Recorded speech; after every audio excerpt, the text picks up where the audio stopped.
अवधूत चिंतन श्री गुरुदेव दत्त श्री स्वामी समर्थ। नमस्कार, मी रोहिणी परत एकदा तुमच्यासाठी खूप महत्त्वाचा व्हिडिओ घेऊन आलेली आहे आणि आजच्या व्हिडिओमध्ये आपण बघणार आहोत की येत्या कोजागिरी पौर्णिमेला आपल्याला अशी कुठली पूजा करायची आहे किंवा आपल्याला अशी कुठली सेवा करायची आहे ज्याच्याने आपल्या घरातल्या सगळ्या अडीअडचणी तर त्याचबरोबर अजून बाकीच्या सगळ्या ज्या गोष्टी असतात, कुठल्या गोष्टींमध्ये अडथळे येतात किंवा आरोग्याबद्दल कोणती गोष्ट असते तर सदा आपण खूप खुशीत किंवा आपण असं म्हणतो ना की अशा ह्याच्याने राहावं की आपल्या आयुष्यात अडचणी किंवा अशा गोष्टी येऊच नाही। हे बघा, अशी गोष्ट शक्य नसते। आपल्या आयुष्यात अडीअडचणी, अप्स अँड डाऊन्स आणि कमी जास्ती गोष्टी होतच राहतात, पण काही सेवा करून त्याला कमी करता येतं, काही सेवा करून त्याच्यामध्ये आपण कमतरता आणू शकतो आणि त्याचबरोबर आपण आपलं आयुष्य जे आहे अजून चांगल्या रीतीने घडवू शकतो। अशा पद्धतीने आजचा हा व्हिडिओ मी तुमच्यासाठी घेऊन आलेली आहे।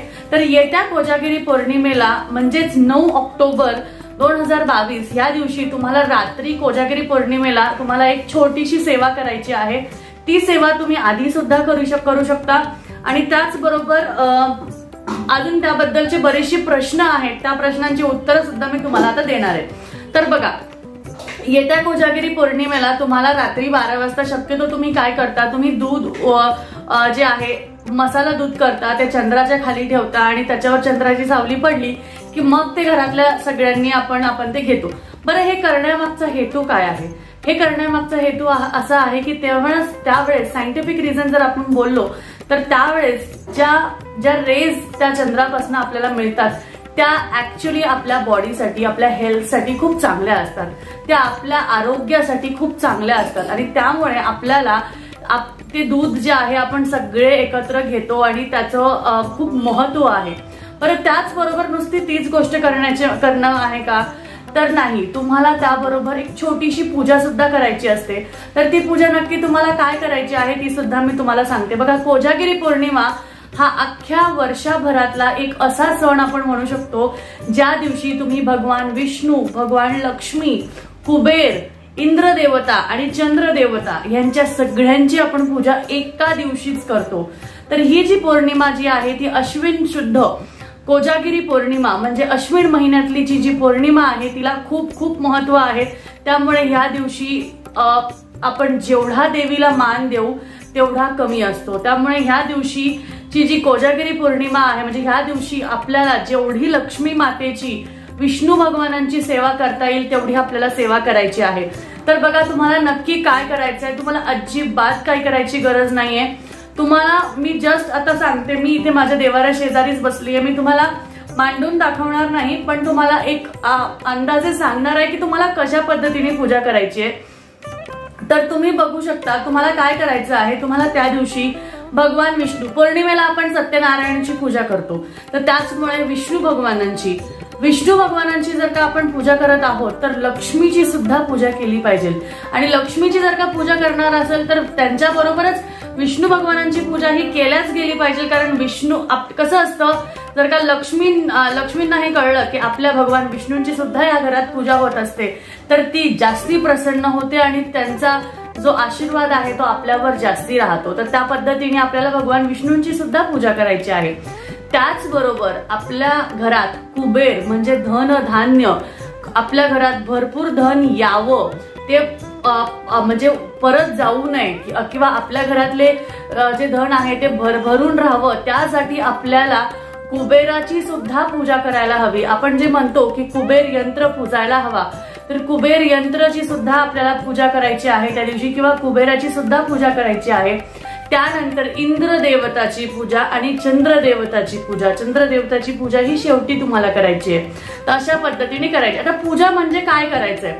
आता बघा, हा जो कलश इथे मांडलेला आहे हा कलश हा असाच कोजागिरी पौर्णिमेपर्यंत राहणार आहे, कारण हा आपण नवरात्रीत बसवलेला आहे, आपण हा नवरात्रीत कलश मांडलेला आहे। तर हा कोजागिरी पौर्णिमेपर्यंत हा कलश तसाच राहणार आहे। कोजागिरी पौर्णिमेच्या दुसऱ्या दिवशी मी हा कलश म्हणजे चेंज करणार आहे। आता बघा, ऑलरेडी आपल्या देवाऱ्यात कलश आहे म्हणून वेगळा कलश मांडायची गरज नाहीये। तुम्हाला काय करायचं आहे, तुमच्या देवाऱ्याच्या समोर इथे तुम्ही एक आसन मांडू शकता। इथे एक आसन मांडून झालं की तुम्हाला एक अशा साईजची सुपारी, तुम्हाला एक एवढ्या साईजची जी सुपारी आहे अशा तुम्हाला 5 सुपाऱ्या घ्यायच्या आहेत, नंतर 4 सुपाऱ्या घ्यायच्या आहेत. 5 सुपाऱ्या घेतल्या म्हणजेच इंद्र, चंद्र, लक्ष्मी, कुबेर आणि विष्णू अशा 5 जणांच्या तुम्हाला 5 सुपारी घ्यायच्या आहेत. त्या सुपारी घ्यायच्या आधी तुमच्या घरात जर का गणपती बाप्पांची मूर्ती असेल तर गणपती बाप्पांची पूजा तुम्हाला आधीच करायची आहे. तुम्ही बघू शकता तिथे गणपती बाप्पा आहेत, तर गणपती बाप्पांची पूजा करून घ्यायचं आहे, दिवा लावून घ्यायचा आहे आणि त्यानुसार तुम्हाला पूजा करायची आहे. त्यानंतर विड्याच्या पानांवर तुम्ही बघू शकता इथे विड्याचं पान मांडलेलं आहे. अशा पद्धतीने तुम्हाला 5 जोड विड्याची पानं मांडायची आहे. 1 2 3 4 5 अशी 5 जोड विड्याची पानं मांडायची आहे आणि त्यावर एकेका विड्याच्या पानावर थोड्या थोड्या अक्षता टाकायच्या आहेत, ठेवायच्या आहेत आणि त्यावर तुम्हाला अशा मोठ्या सुपारी ज्या असतात या मोठ्या सुपारी तुम्हाला घ्यायच्या आहेत. बारीक सुपारी नकोय, मोठ्या सुपारी, अखंड सुपारी तुम्हाला घ्यायच्या आहेत आणि त्या तुम्हाला त्या पानांवर ठेवायच्या आहे. त्यानंतर आता सुरुवात पूजेची कशी करायची आहे, तर सुरुवात म्हणजे कशी, सगळ्यात आधी तुम्ही विष्णू भगवानांची पूजा करणार आहात. तर विष्णू भगवानांच्या डाव्या बाजूला तुम्हाला लक्ष्मी माता ठेवायची आहे. आता जर का तुमच्याकडे लक्ष्मी माताची मूर्ती असेल तर तुम्ही मूर्ती ठेवू शकता आणि विष्णू भगवानांच्या साठी तुम्ही बाळकृष्णाची मूर्ती ठेवली तर तेही चालेल. पण मी सुपारी का म्हणतेय, तर विष्णू भगवानांच्या नावाने घेतलेली जी सुपारी आहे, लक्ष्मी भगवानांची सुपारी जी घेतली आहे आणि कुबेर, या तिन्ही सुपाऱ्या तुम्हाला वर्षभर तुमच्या तिजोरीत ठेवायच्या आहे. या तिन्ही सुपाऱ्या तुम्हाला तिजोरीत ठेवायच्या आहे, वर्षभर तिजोरीत ठेवायच्या आहे आणि पुढच्या कोजागिरी पौर्णिमेपर्यंत त्या तशाच राहिल्यानंतर त्या सुपाऱ्या, आधीच्या सुपाऱ्या ह्या पाण्यात विसर्जन करायच्या आणि नवीन सुपाऱ्या तुमच्या ज्या आहेत तिजोरीत तुम्हाला ते ठेवायचंय. म्हणून मी तुम्हाला सुपारी सांगते. अथवा तुम्हाला जर का ते सुपारी ठेवायच्या नसतील तर तुम्ही डायरेक्ट बाळकृष्णाची मूर्ती, त्यानंतर आपल्या महालक्ष्मीची मूर्ती असेल तुमच्याकडे आणि त्याचबरोबर इंद्रदेवता आणि चंद्रदेवतासाठी तुम्ही सुपारी घेतली तरीही चालेल आणि कुबेर भगवानांसाठी कुबेर यंत्र घेतला तरी चालेल. लक्ष्मी देवीची मूर्ती नसेल तर श्रीयंत्र जरी घेतला तुम्ही तरीही चालेल, काही हरकत नाहीये. तर अशा पद्धतीने तुम्हाला जायचं. आता तुम्हाला विष्णू भगवानांपासून पूजा करायची आहे, तर तुम्हाला काय करायचं आहे, तुम्हाला ओम विष्णवे नमः, ओम विष्णवे नमः असं अक्षदा तुम्हाला त्यावर व्हायच्या आहेत आणि आधी तुम्हाला सगळ्यांचा अभिषेक करायचा आहे पाण्याने, दुधाने आणि परत पाण्याने आणि मग त्या तिथे ठेवायच्या आहेत. आणि त्यानंतर जेव्हा तुम्ही पूजा करणार आहात, हळदी कुंकू अक्षदा वाहणार आहात, तेव्हा तुम्हाला ओम विष्णवे नमः, ओम विष्णवे नमः, ओम विष्णवे नमः 11, 21, 51 तुमच्या क्षमतेनुसार 11 किंवा 21 वेळा तुम्ही म्हणू शकता. त्यानंतर लक्ष्मी देवीसाठी ओम महालक्ष्मीच विद्महे विष्णुपत्नीच धीमहि तन्नो लक्ष्मी प्रचोदयात असं तुम्हाला 11 वेळा म्हणायचंय अथवा तुम्हाला 16 वेळा म्हणायचंय. त्यानंतर त्यांची पूजा झाल्यावर, महालक्ष्मी देवीची पूजा झाल्यावर तुम्हाला कुबेरांची पूजा करायचं आहे. तर ओम कुबेराय नमः, कुबेराय नमः असं तुम्हाला कुबेरांचा जो काही मंत्र तुम्हाला येत असेल तो मंत्र तुम्हाला तिथे म्हणायचा आहे. त्यानंतर आपल्याला इंद्र देवताची पूजा करायची आहे. इंद्र देवतांसाठी तुम्हाला जो मंत्र आहे तो मंत्र म्हणायचा आहे आणि त्यानंतर चंद्राची पूजा करायची आहे. चंद्रासाठी तुम्ही ओम सोमाय नमः हा मंत्र म्हटला तरीही चालेल. इंद्र देवतांसाठी जो मंत्र आहे तो मी इथे तुम्हाला लिहून देईल, तो मंत्र तुम्ही म्हणू शकता. हे तुम्हाला सगळे मंत्र तुम्ही 11 वेळा म्हणले आणि 11 वेळा अक्षदा वाहिल्या तरीही चालेल. लक्ष्मी देवीसाठी 16 वेळा म्हणलं तरीही चालेल किंवा लक्ष्मी देवीच्या वेळेस श्री सुक्त म्हणाले तरीही चालेल. त्यानंतर चंद्रासाठी तुम्ही जी सुपारी घेतली आहे, इंद्रदेव कुबेर देवांसाठी तुम्ही जी सुपारी घेतलेली आहे त्याच्यावर त्यांचे जे मंत्र आहेत तर तुम्हाला मी सगळ्यांचे मंत्र खाली डिस्क्रिप्शन बॉक्स मध्ये लिहून देईल. ते मंत्र तुम्ही म्हणून, जर का खूप सोपे मंत्र आहे आपल्याला, महालक्ष्मीच विद्महे विष्णुपत्नीच धीमहि तन्नो लक्ष्मी प्रचोदयात किंवा महालक्ष्मी नमः, ओम महालक्ष्मी नमः तुम्ही असं जरी म्हटलं म्हणजे नुसतं नामस्मरण जरी केलं तरीही हरकत नाही. तुम्हाला फक्त एवढीच पूजा करायची आहे. धूप दिवा बत्ती तुम्हाला ह्या सगळ्या गोष्टी लावायच्या आहेत. आरती तुम्हाला करायची आहे. आता आरती करताना तुम्ही म्हणाल की आरती कोणाकोणाची घ्यायची आहे, तर गणपतीची आरती, त्यानंतर तुम्ही महालक्ष्मीची आरती, कुबेर चंद्र आणि इंद्र यांची आरती न घेता फक्त गणपती आणि महालक्ष्मीची आरती घेतली तरीही चालेल, कारण आपला हा देवीचा सण आहे, देवीचा उत्सव आहे. त्यामुळे दुर्गे दुर्गट भारी जी आपली देवीची आरती आहे ती, नाहीतर मग महालक्ष्मीची जी आरती आहे ती तुम्ही घेऊ शकता, ती तुम्ही म्हणू शकता. तर अशा पद्धतीने तुम्हाला ह्या वेळेस ह्या दिवशी लक्ष्मी मातेचा जो हा जो आपल्याला ही जी आपल्याला छोटीशी पूजा करायची आहे, इंद्र देवतांना लक्ष्मी मातेने स्वतःहून ही पूजा सांगितली होती, तर ती तुम्हाला पूजा करायची आहे आणि त्याबद्दल तुम्हाला त्याचे भरपूर फायदे मिळतील.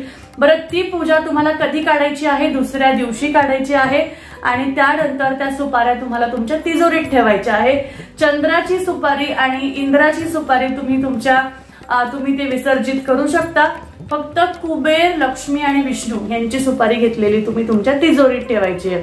बाकी सगळं जे साहित्य आहे ते तुम्ही परत तुमच्या पूजेच्या ह्याच्यामध्ये तुम्ही ठेवू शकता, त्यात काहीही हरकत नाही. आणि अजून दुसरा प्रश्न असा असतो, ही पूजा आपल्याला नक्की कधी करायची?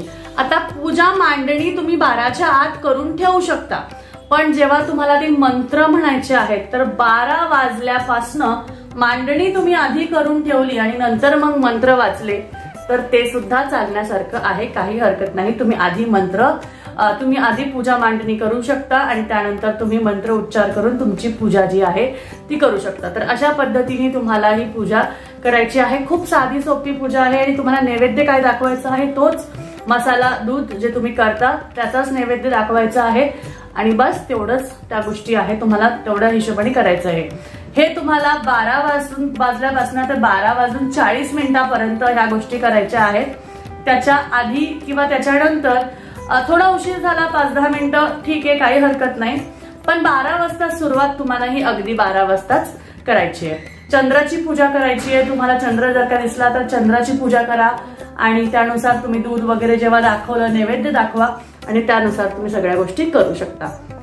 तर कसा वाटला तुम्हाला आजचा हा व्हिडिओ मला नक्कीच सांगा. त्याचबरोबर तुम्हाला अजून काही जर का प्रश्न असतील तर नक्कीच तुम्ही मला सांगू शकता. तुम्ही मला तुमचे प्रश्न विचारू शकता आणि तुम्हाला जर का अजून काही गोष्टी हव्या असतील, तुम्हाला कुठल्या वेगळ्या विषयावर जर का माहिती हवी असेल तर नक्कीच तुम्ही कमेंटमध्ये मला विचारून सांगा. मी त्याचं उत्तर तुम्हाला लवकरच देण्याचा प्रयत्न करेल. तर नक्कीच आपला व्हिडिओ आवडला असेल तर लाईक करा, शेअर करा, चॅनलला सबस्क्राईब करा आणि असेच आपले व्हिडिओ बघत राहा. तोपर्यंत भेटूया परत एकदा अजून एक छानशा व्हिडिओमध्ये. तोपर्यंत काळजी घ्या. अवधूत चिंतन. श्री गुरुदेव दत्त. श्री स्वामी समर्थ. जय जय स्वामी समर्थ.